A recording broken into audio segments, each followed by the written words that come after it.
graduates have been working very hard for 5 days, as you all know, because you've been part of the process. Hopefully you've been getting our emails, and they've been learning about God's truth and how to live it in their lives and how to look forward to the amazing life that God has for them.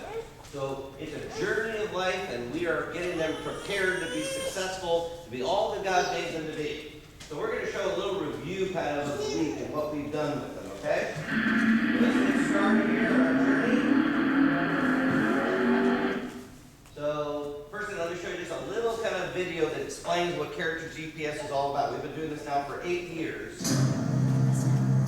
Our young adults are surrounded by negative influences from the media and problems like bullying, disrespect, and lying.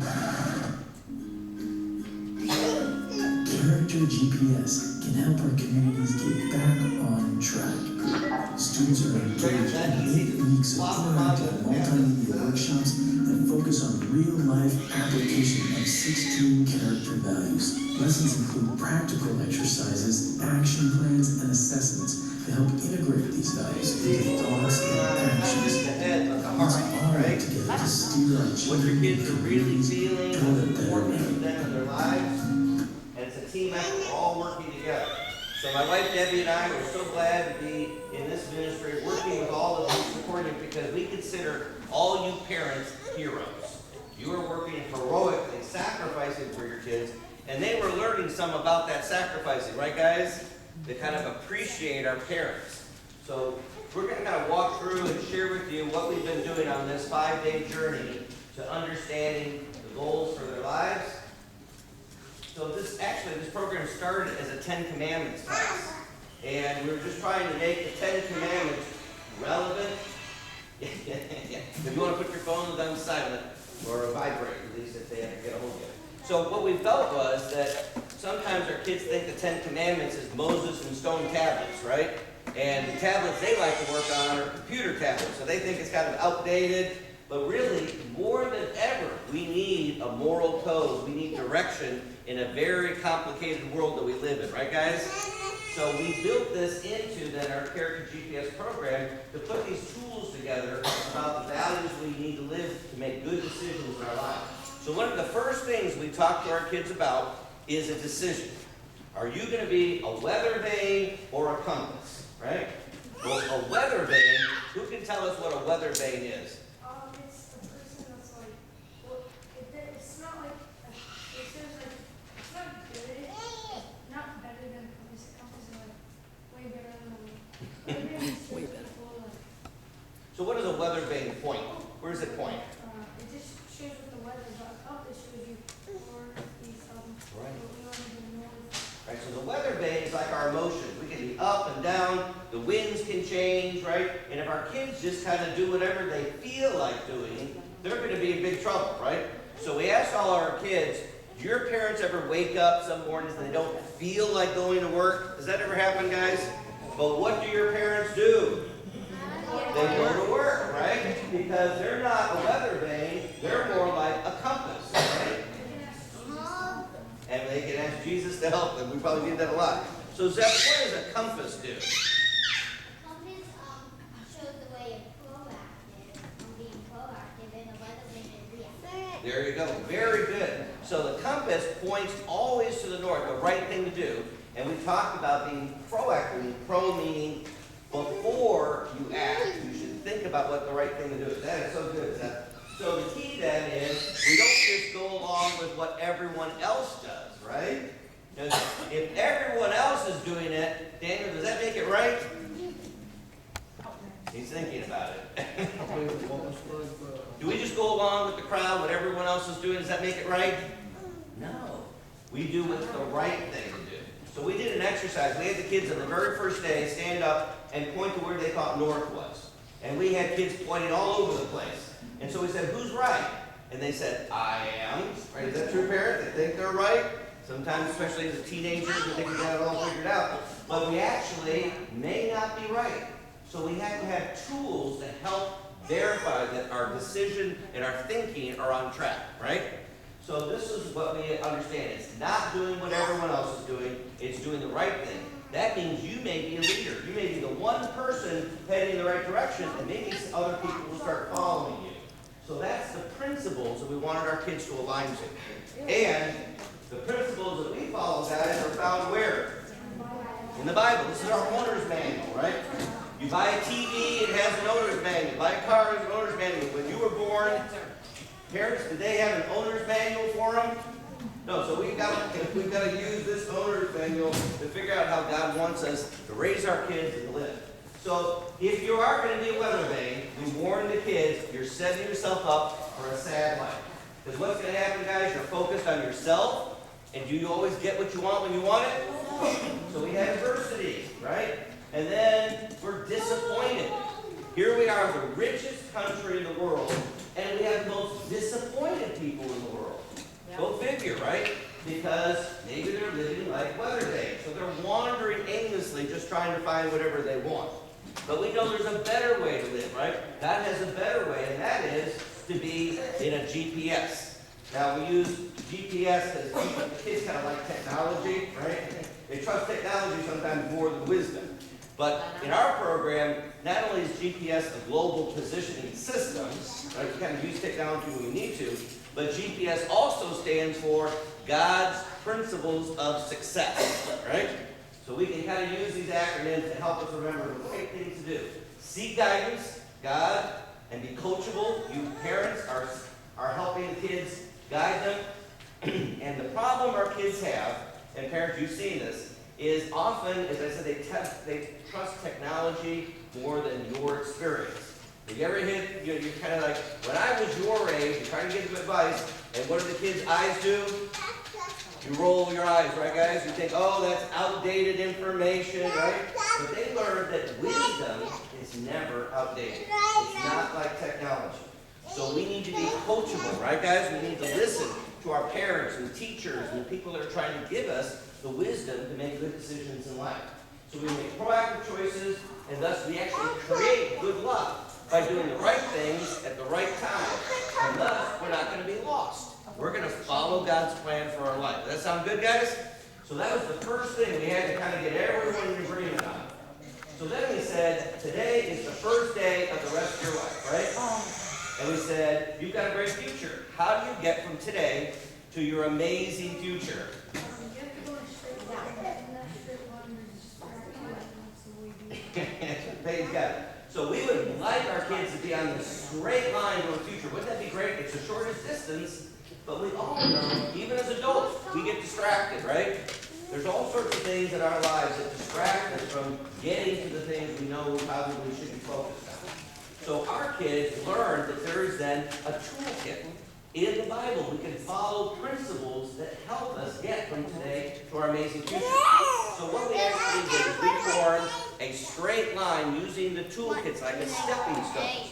So I'm going to have our volunteers come forward here and show how we use GPS to get on a straight line. All right, so they're finding their seats here. We've been practicing here. All right. So here we are. We have today. So Carmen's going to represent today. And so we know that today is a gift, right? Every day is a gift from God. So I'm trying to step out of the way so I don't block Carmen there. All right. So Carmen, can you change your past? What can you change? Your future. So starting with today, you get to decide where you're going. We can learn from our past, but we can't change our past.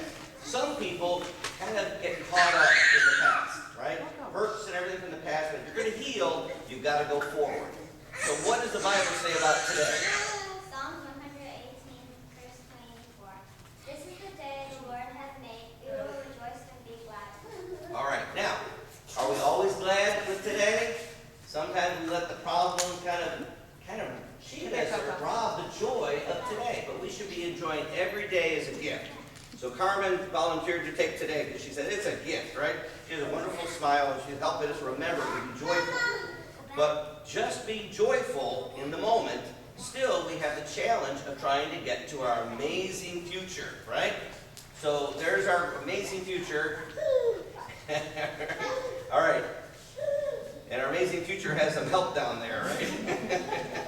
We love our amazing future. So, Zeb, how do we know that we have a great future? What does the Bible say about our future? Trust in the Lord with all your heart, lean not on your own understanding. In all your ways submit to him, and he will make your paths straight.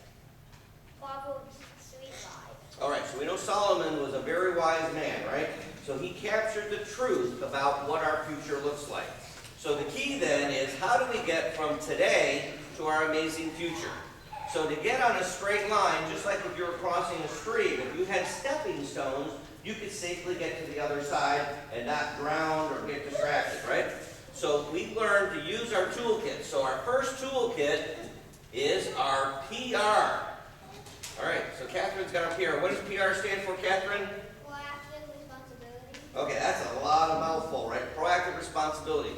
So what does the Bible tell us about proactive responsibility? Proverbs 2:6. For the Lord gives wisdom in his house, knowledge and understanding. Okay, so if we're willing to tune into God's principles and use those for making good decisions, right, we can take responsibility. So the kids learn not to blame their parents or someone else. You make good choices and you learn the consequences of those choices. So we're not victims. And kids, what do we learn? If life throws you lemons, what do you make? Lemonade, right? So we're not going to just lament and poor me. We're going to take what happens in life and do something with it, right?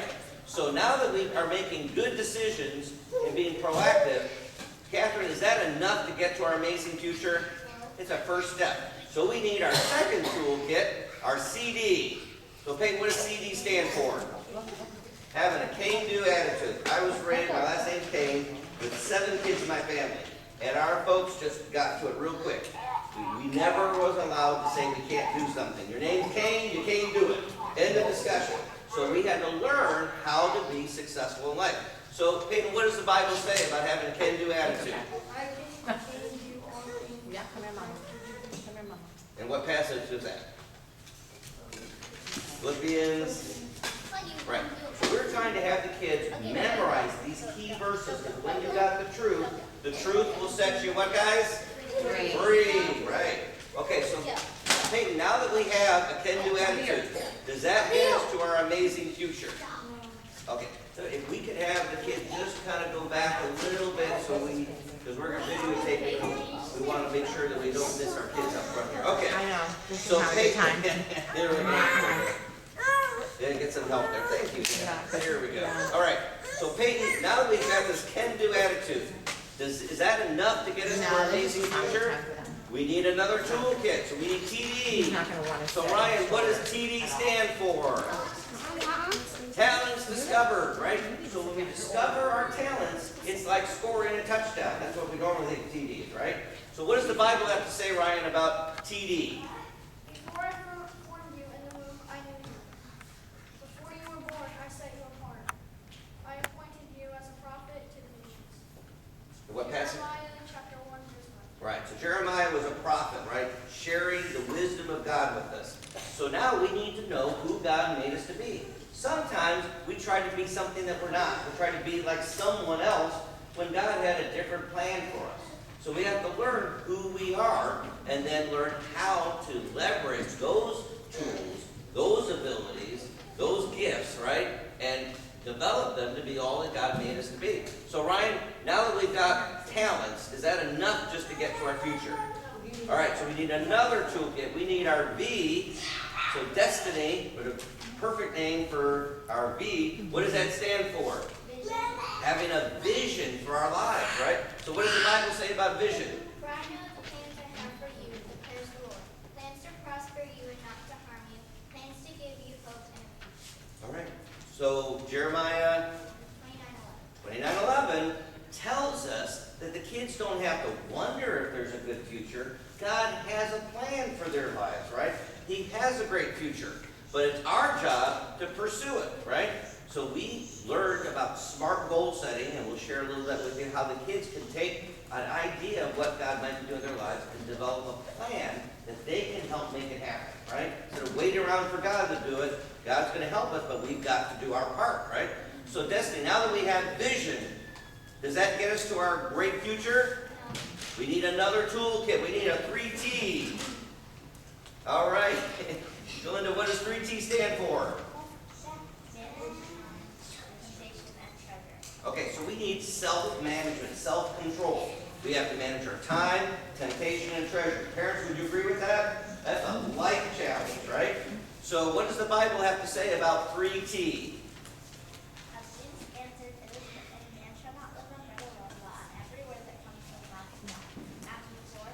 Right, so when Jesus was in the desert and Satan was tempting him, he quoted Scripture. So we're equipping our kids with Scripture. So if they're tempted to go along with the flow or do what everyone else is doing, they know better. They know the right thing to do. They can become leaders and maybe even help encourage others to follow them. So now that we have our 3T, we can manage our lives, we can get away from temptations, say no to temptations because we've got a greater yes, a greater vision. Is that enough to get us to our great future? We need another stepping stone, and that is our MR. John, what does MR stand for? Meaningful relationships. Okay, we need a meaningful relationship. Our parents would know the opposite. That's Jerry Springer, right? All the drama, right? We don't need drama in our lives. Kids have enough as is. We want them to help find meaningful relationships at home, at school, wherever they are. So what does the Bible have to say about MR, John? What you would have them to do. And what verse is that? Matthew 7:12. And we call that special passage what kind of rule? The golden rule, because it's worth gold to have healthy relationships, right? So wouldn't it be great if everyone treated each other with the respect that everyone deserves? Because how much is everyone worth, guys? We're all priceless. God made us priceless, but do we always treat each other that way? Because it's priceless. You take care of something that's priceless, right? So that's why we learned, again, we take care of our bodies. We don't do drugs and all those things that can hurt our bodies. But we also take care of the people around us. Our brothers and sisters, our family, right? Everyone that we can. Even we think about our enemies. The kids learn how to handle bullies. Who has the problem? The bully. We can actually feel sorry for the bully. They have some problem and they're taking it out on you. You're not the problem. Don't feel down about yourself. It's the bully. So they learn how to stand for themselves without creating conflict. So we could share some of that with you as well. Hey. Bullying, like, he's only being bullied because he wouldn't have done him or have someone in his family that happened. Right, they've got some problems, and so we can have compassion, but we don't have to be drawn into that drama, but maybe we can try to be a friend. Maybe the bully needs a friend. But we have to, again, have a healthy approach to how we handle it. We don't become part of that drama, right? All right, so now, John, now you've got great relationships. Is that enough to get to our great future, John? We need one more stepping stone. We need some TLC, right? Now, guys, what does TLC normally stand for in the world? Tender, loving care. We all need that, right? So in our program, we use that to remind us of what leads to that, which is, what does TLC stand for, Martin? Teams love collaboration. Right, teamwork. We collaborate. We work together. What does the Bible say about teamwork? Two are better than one because they have a good return for their labor. Right. So when we know that two's better than one, we spend time learning, building all these prerequisite steps. They all build together. That teamwork is the ultimate, right? Teamwork in our homes. God is a team, right? 3 in 1, a perfect team working together. But he also wants to team with us. But we've got to get prepared to be able to do that. So on our journey, we set these stepping stones to get all the way to TLC. Now when we have all of these toolkits, Martin, are we ready to pursue our future? Yeah, got the tools. Give our kids a hand here. This is great. All right, let's put those down to seat. So we're helping the kids be equipped to be successful in life. And not only just with the head knowledge, but with the heart to go along with it. The compassion, the care for other people, to have some TLC. So this is what we've been working on this week. So we're going to walk through just kind of real quick with some of the highlights of these 7 toolkits. So the first one, proactive responsibility. The kids learn that we often just react, right? That means we don't take any time to think. Parents, you ever see your kids do that? Something happens, stimulus, and they just react. They don't think about it. And so we talk about how important it is to slow down and think about the consequences of your choices. take responsibility for it, right? And make the best choice. So when we do that, we learn that we can actually make bad situations into good ones. Or we can at least make sure that we are moving in the right direction. Right? We don't blame someone else. We take responsibility for what we do. So this is so important for our foundation, and we don't lie. So hopefully your kids, they told you that their first action plan on day one was to go apologize for a lie. Because we don't cover up, right? Start the Garden of Eden. Cover up there a long time ago. We want our kids to take ownership. So who was a president who was committed to being honest? Yeah. You all say it together. Abraham Lincoln, honest Abe. It wasn't a campaign slogan. He really tried to tell the truth even when it was hard. Even when our nation was being separated, he wrote the Emancipation Proclamation, which did what? Yeah, what kind of peace was it? It freed the slaves, because our vision as a country, the Declaration of Independence, says that all people are created equal, right? So we don't just like some people, it's all, right? We have to treat everyone with that golden rule. And so we continue to be working on that dream for our country. So with our kids then, we learn that just like an iceberg, the real important, the mass of the iceberg is what's below the surface. Do you remember how much is below the surface? 90%, only 10% is the tip of the iceberg, right? The mass is what holds it up. That's like us. It's our character, what's on the inside. So the first value that we focused on was truth. Do we value truth? Do we try to be a truth teller? So if we practice honesty, integrity, balance, discernment, and keeping promises, those are some big words, but we work to understand what that meant. How many days do we have to work at that to make it a habit, guys? Say it together. 30 days, about a month, right? So we have 1 week, so we started the journey to build some good habits here.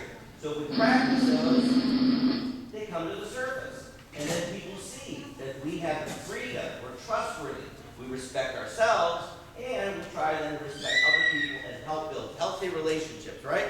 So every adventure we worked on was getting these core values from the 10 Commandments and saying we need to incorporate that into who we are.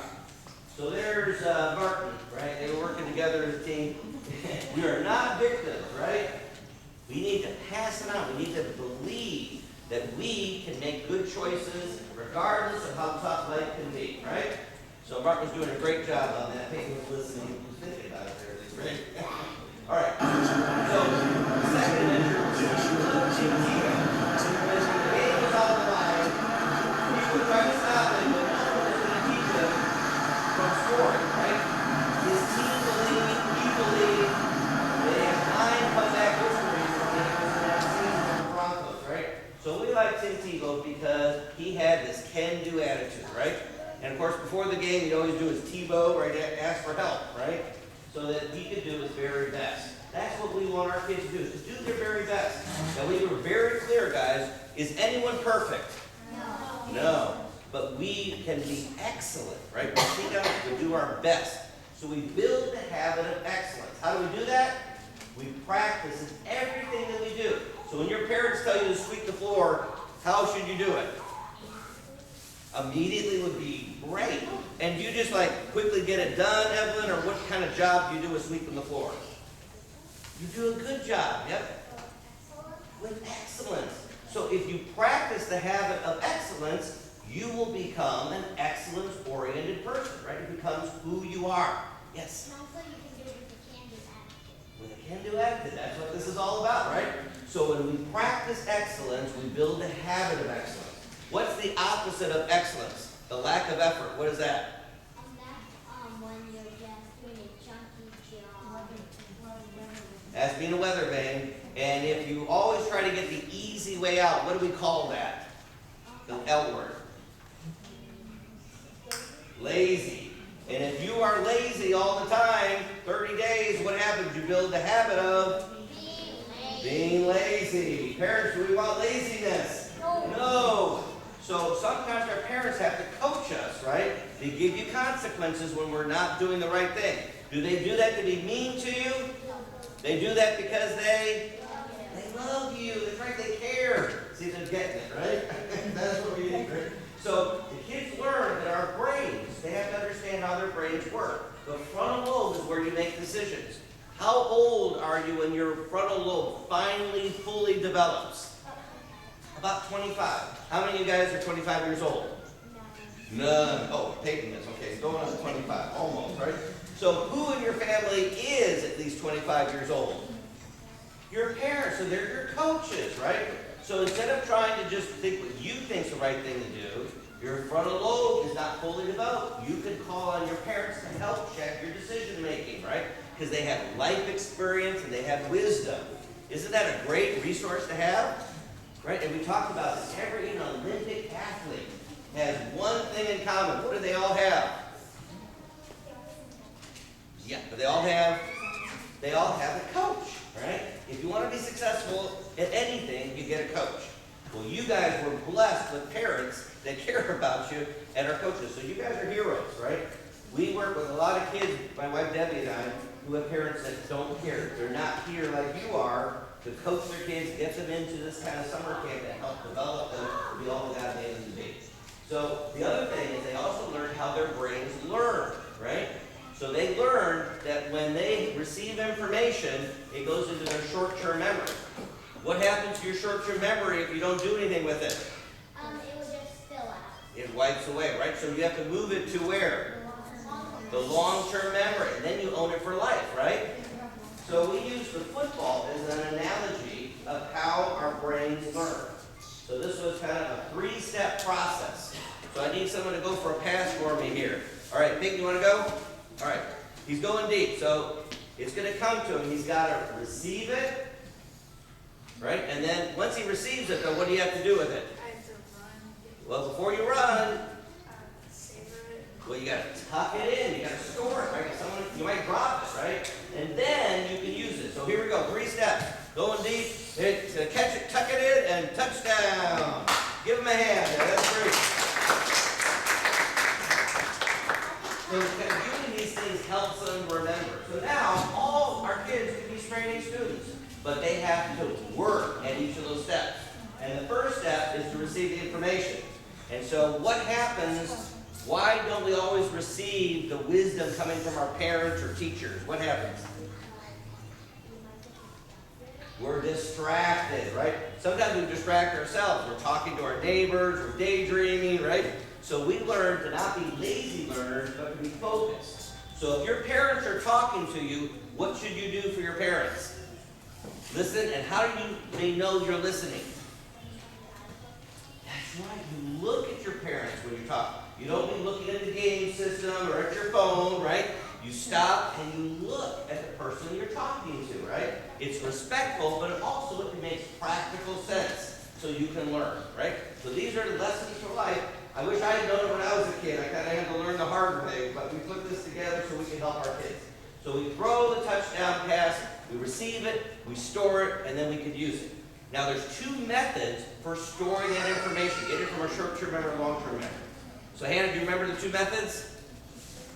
Okay, so we had them teaching. So hopefully you were getting some earfuls every day of them telling you what was going on in Character GPS. We wanted them to put it in their own words. That transfers it to their long-term memory, and then they'll own it, right? And we also know that sometimes, like in medicine, you have to memorize like the anatomy. So when you're in the emergency room, you can't say, I need a book, I need to, you need to know what you're dealing with, life or death. So what's that second method? Drill and practice. So sometimes repetition helps us to memorize, right? That's right. Our villains were done. This was in our movie. So they realized, oh, so when my parents keep telling me something over and over, it's not because they're trying to be mean. They're trying to drill it in, right? The repetition. Part of the learning process. So we told them the story about my family with the 7 kids. My dad was the last of the Texan Canes. But my mom and dad had 7 kids. We solved that problem. Plenty of Texan Canes, don't worry about it, right? So I put on the hat just to remind them that now that my dad and mom had 7 kids, they were responsible for 7 kids, right? And so they had to pay for 7 kids. Is college expensive? So what did my parents tell us that we had to do, Peyton?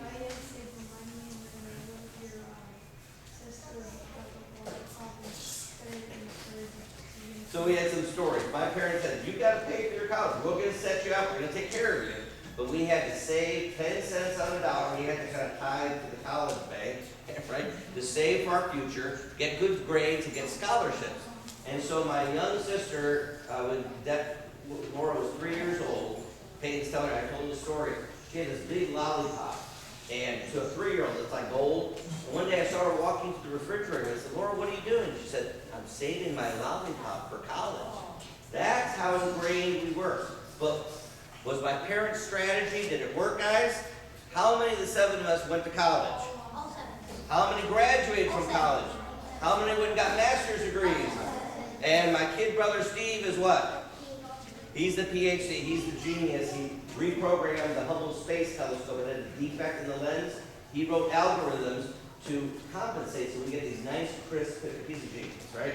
So we had a legacy that my parents gave us the tool of a can-do attitude and gave us the expectation to set us up for success. And it worked, right? So having that can-do attitude is so important. So Peyton was a believer in this, right? You got to prepare for your success in life, right? So we did a stab potato exercise to learn how to prepare for our future. So all of you in our line believe now, guys, can you do it? Can you pursue your future? Oh, that's kind of weak. Those are it again. Guys, can you pursue your future? Yay, there we go. All right, so we're empowered. So the next step is talents discovered. So the story of my beautiful wife, Debbie, is she learned to play the piano when she was 4 years old. By 13, in her dad's music studio, she was teaching adults piano. And this is how good she is. She's a concert pianist. She's taken a talent, a love of piano music, and developed it. So we have a piano studio in our house, and she teaches students who just love to develop it. I think my fingers don't even move that fast, right? But kids, where is the music coming from? Is she reading it off music? That's right. She has memorized this whole thing, right? She can do it in her sleep. So the point is, we discovered that God has given us talents, but we have to pursue the development of those talents, right? Does that take some hard work, guys? And our parents, do they want us to work hard? Yeah, they're coaching us. So when they're trying to encourage you, don't take that as, oh, they're being mean again, right? They're helping you. They're encouraging, coaching you, right? All right, so we did a mini Myers-Briggs, and the kids learned that they have a natural toolkit. We have some teachers and champions in here, counselors. We have some architects, inventors, and chiefs, supervisors, supporters. They learned that we're not all the same. Is that good or bad, guys? It's good to be different, right? Because collectively, when we get to teamwork, we can then pool all of our resources together, and we can do more than what we can do on our own. But we have to learn ourselves, and we have to respect other people that are different from us, right? So that's why bullying doesn't make any sense. We're all priceless, we're all unique, right? And we're different, but we can appreciate those differences. So we learned that this is the key point, that God made us this way. We know that we're original and we are priceless. Every single one of our kids is unique and has something to offer, right? But you got to figure out what your purpose in life is. What has God designed you to do so you can pursue it? You want to not only have a dream of what you want to do, That's right. but you want to take it step by step and do it. There you go. See, he's got it. Peyton's got it here, right? So we celebrated our diversity, and we have these pictures. We'll send you the links again to our Facebook album so that you can take a look at the fun things we did. But everyone was really proud of themselves. So once we know that we're priceless and that everyone's priceless, now we're ready to go on to having a vision. So we told our kids there's 3 things in life that you have to answer. What do you need to have, what do you need to do, and who do you need to be? But the order that you answer these is very important. So what happens if you focus on have? But, Focus on having and try to get everything. right. But advertising, is it true, parents? They're trying to convince our kids to have all this stuff. You got to have the shoes and the clothes and the iPhones and all this stuff. So we have to have this stuff. We do things to get it, and we might end up being something where we're meant to be, like in debt. So we talk to the kids. We're the richest country in the world. We're also the most in-debt country in the world, right? So we don't want to go from the outside in. We don't want to worry about how we look on the outside. That's not what gives us value. Where do we want to start, guys? Where's the bullseye? on who God made us to be, and we do those things well, then we're going to have things in life that money can't buy, right? Self-respect, a feeling of accomplishment, that we're empowered, that we can do things to help other people, right? We're not just focused on ourselves. So having this vision for our life to get in tune with God's plan is so important. So there's Ariel. She was all excited about having a vision for her life, as all the kids are. We're doing a great job here. So we use the SMART goal setting to take something in God's plan, a dream, some interest in you, but to take that into making a plan. So guys, what does SMART stand for? S stands for? Specific. And then M stands for? Attainable. And A? Attainable. R? And T?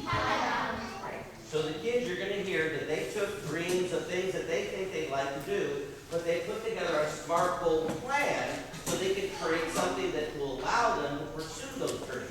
And you're going to hear that some of our kids, they have like a 10-year plan or a 12-year plan. I think one of the kids has a 20-year plan, right? So the point is they're moving from fantasy to reality. That's part of growing up. Sometimes kids just think, oh, our parents are going to just pay for everything, or I don't know, maybe I'll just stay with my parents for the rest of my life, right? And they'll take care of me. But that's fantasy, right? We need to go out and take care of ourselves. We need to make a life for ourselves, right, guys? Because God's got an amazing future for you. But you got to put yourself in motion. So, Carmen's SMART goal, I think she wants to be a veterinarian. Is that right? No, what do you want to be? Okay, marine biologist. Sorry, I put the wrong one in. I think there's a couple of veterinarians. But anyway, Carmen's got a great smile, so I love that picture. All right, so they were all going to share with you today what their plans, what they think they'd like to pursue. Now that could change, but at least on the journey they've got a plan, and they can then modify that plan that gets them moving. So we then said we got to discover how to manage our time, temptation, treasure. So real quick, we did a lot of stuff here about temptation. We talked about the marshmallow test, right? All those things. But one of the things we focused on was time management. And you might say, well, wait a second. Our kids, aren't they a little young to manage their time? And we believe, no, this is when they create good habits now. Because they learned that when we just waste time in escapism, just because it's fun, right, we can build bad habits, right? So we're going to be talking about some of the bad habits. Where do we waste time? What's some things we waste our time on? Phones, video games, technology in general, right? We get caught up in these things and they become habits. And by the time now we're going off to college and so on, we're so consumed in these habits, we don't have freedom. So, guys, if you waste time, can you ever get it back? It's a very special gift. And I think all of us as adults, we probably have some regrets in our life that somewhere along the way we probably wasted some time, right? So our kids are starting early to think about, how do I prepare? How do I invest when I'm ready for the must-dos of my life? Say no to distractions and no to escapism, right? That doesn't mean we don't have fun as kids, right? But we want to make sure that those things don't start to take control of our life. Because who should be in control of your life? You or your habits? You, right? It's your freedom. But if habits start to control you, do you have freedom? No. And so we learn that there's drug habits and there's behavior habits, right? That can get us into addiction. So we learned how to identify those to resist that. So we did our little time management, and they did pretty good. We only had a few that really kind of said they're in something that's kind of really gripped them where they can't stop. But we know we have to work on that. But we have lots of distractions we can improve on. But they were thinking about how they could spend their time in activities to prepare and then be able to do the must-dos in life. So that's pretty good. You guys made some good progress on that, right? You can give yourself congratulations because we made good time choices. And then we have time to help our parents, help at home, right? So parents, sometimes our kids seem to be so involved in their own activities, they're not contributing to the family team. And so we're realizing that that's part of a problem we need to address. So we need to have meaningful relationships. So what's the golden rule, guys? Raise your hand. John, what's the golden rule? Remember you had it up there? What should you treat people with? There you go. That's what it's all about, right? Just thinking about other people and not ourselves. So when we treat other people, we think win-win, we can start to have healthy relationships. Should we be win-win with our parents? Yeah, we should appreciate the sacrifices. So So I told the kids something in my family. My dad had to work to support all of us kids. My mom stayed home, she had a handful of kids, right? My dad had to do commercial art. He was a fine arts major, but he had to do art to make a living, right?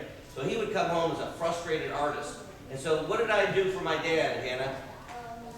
Every day before we got home, we would clean up for 5 minutes, and then when we got home, we got some food in the glass bottle and we'd play.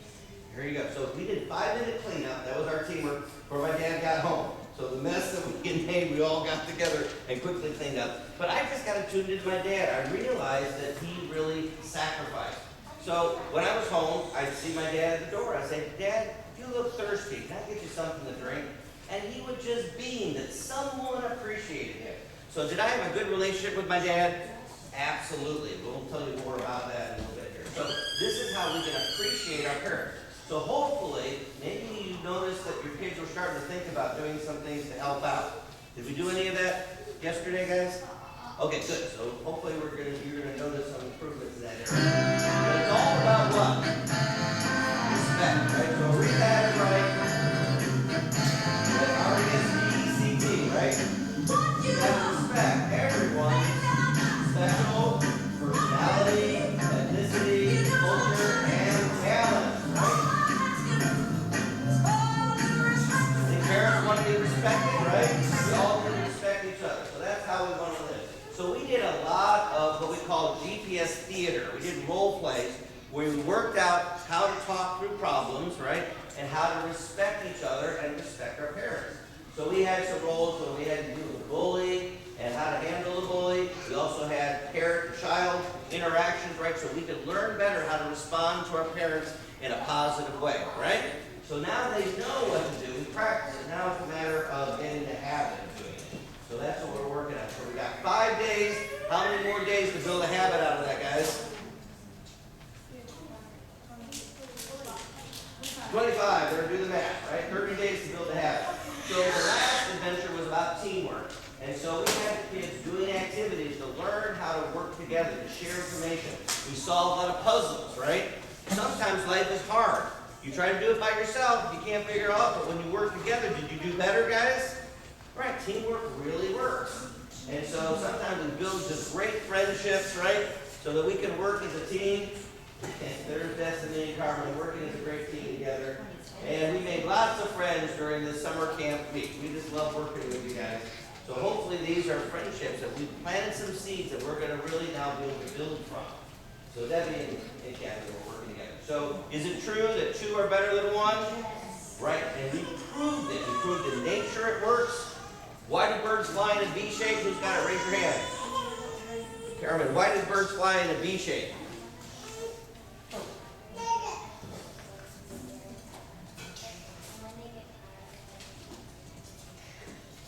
Right, so we kind of learned that it's aerodynamics, right? The lead bird is kind of in the air. When it gets tired, it rotates.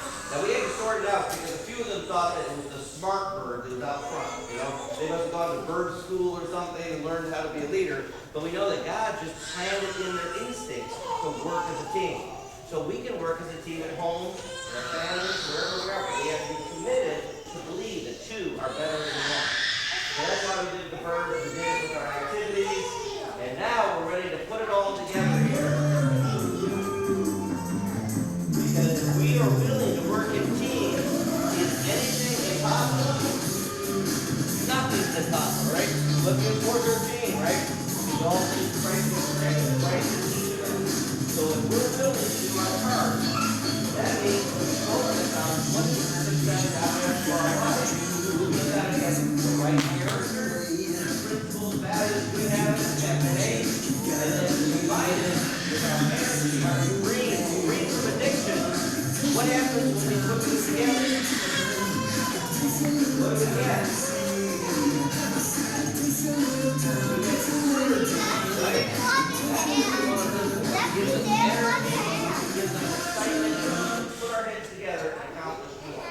Alright? So that's in a nutshell what we've done. Now the kids are bringing home their journey guides where they took all their notes.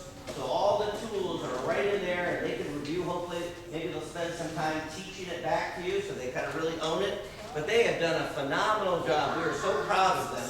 And so we're going to kind of give you a little bit of inspiration of having the tools is important, but learning how to use them in faith is the most important part, right? So we're going to have a little countdown here. So we have always a keynote speaker, and we invite different people to do it. But I decided for this camp that I want to be your keynote speaker. I've only done this one other time in my 8 years, right? Because I was raised Catholic like you guys. I'm just going to show you a little bit of the challenge on the journey. So what happened? I went to Cornell for engineering, and I could do all that stuff, and it wasn't my passion. And so then I switched majors. I went to Indiana University and learned to become a teacher. When I found that out, I adult education, worked out in industry. I taught history in high school. I became director of college. I became director of training for Fortune 100 companies. God just keeps kind of directly on that. I then became a consultant for companies like General Motors, Ford, and GE. Then I became vice president for training for Bank and here now. I became the director of CEO and improvement, and then founder of Grad Ministry, trying to share these principles with everybody, and became a co-founder of the church GCS. So we can kind of go back and teach the kids. It's great to make a lot of money in companies, but our kids are our future. And so Debbie and I are committed to that. So as we realized this is what we want to do, I got smart and I married my wife and we are working together. And that is why we are here to inspire you today, okay? So I'm going to tell you a little bit of story about how I've gotten to this place from where I was back when you're, don't roll your eyes on me, right? Because it was a while ago, okay? I'm 58 now, but a lot of the things I went through, you probably are still going through too, right? So how do we find our way in life? You're set. So one of the heroes for me is King Solomon. And I love in the Bible this passage. I'm just going to read it real quick and then I'll explain how that worked in my life. So it says, and Gideon, the Lord appeared to Solomon during the night in a dream. And God said, ask for whatever you want of me and I'll give it to you. Solomon answered, you have shown great kindness to your servant. Kind of humble, right? I think if you're kind of dreaming, talking to God, hopefully you're humble, right? And my father David, because he was faithful to you and righteous and upright in heart, you have continued this great kindness to him and given him a son to sit on his throne this very day. But now, Lord, my God, you have made your servant king in the place of my father David. But I am only a little child. When Solomon became king, he wasn't an adult. He was still trying to figure out, like you, the path in his life. Sit down. So he didn't know how to carry out his duties. Your servant is here among the people you have chosen, a great people, too numerous to count or number. So you see, he's kind of humble. He's in charge of this whole kingdom. It's like, what do you do as king, right? So give your servant a discerning heart to govern your people and to distinguish between right and wrong. For who is able to govern this great people of yours? Now, honestly, would we all respond if you could have one wish? Would you just wish for kind of wisdom to make good decisions? Would that be your number one wish? Or would you be wishing for cars and money and billions of dollars? So this was a pretty bold statement for Solomon. Some wisdom, right? To say, I really want to have wisdom as my foundation. And so the Lord was pleased that Solomon had asked for this. So God said to him, since you have asked for this and not for a long life or wealth for yourself, nor have asked for the death of your enemies, but for discernment and administering justice, I will do what you've asked. So he's going to give God to Solomon now this wisdom that he's asking for. So the Holy Spirit's got to connect to him. I will give you a wise, discerning heart, so that there will never have been anyone like you, nor will there ever be. Now, of course, that's true for all of you, right? You're all unique in Christ. But Solomon's got a special calling here. Moreover, I will give you what you have not asked for, both wealth and honor, so that in your lifetime you will have no equal among kings. And if you walk in obedience to me and keep my decrees and commands as David your father did, I will give you a long life. Is that a pretty good deal? Is God generous? Yeah. If you're generous, God will never be outgiven. So when I was a young kid, I read that part of the Bible, and that just seemed to catch my imagination. I was fascinated with wisdom. I wanted to learn more. So I watched my older brothers they make mistakes, right? We're all growing. But I said at a young age, if I'm going to make a mistake, I'm going to make a unique mistake. So I watched them make mistakes. Sometimes with my parents, not always being respectful, right? So when they were disrespectful, what did I do? I was respectful, right? So I think that's why I appreciated my dad and I got him drinks, right? Because I wanted to show him that I really appreciated what he was doing for our family. I was tuned into that. So in my journey that I started trying to listen to the Lord. But I had a confusing challenge growing up. My mom was devout Catholic and my dad really didn't have any faith at all. So I had kind of two models to look at, like, well, which is the real truth? So I went, though, through all the Catholic training that you guys did, right? And I learned the catechism, and I learned all the things about the faith. But there was still, like, some questions in my mind. There was just, like, little doubts. Was this really the truth or not? Because I wanted to know wisdom, right?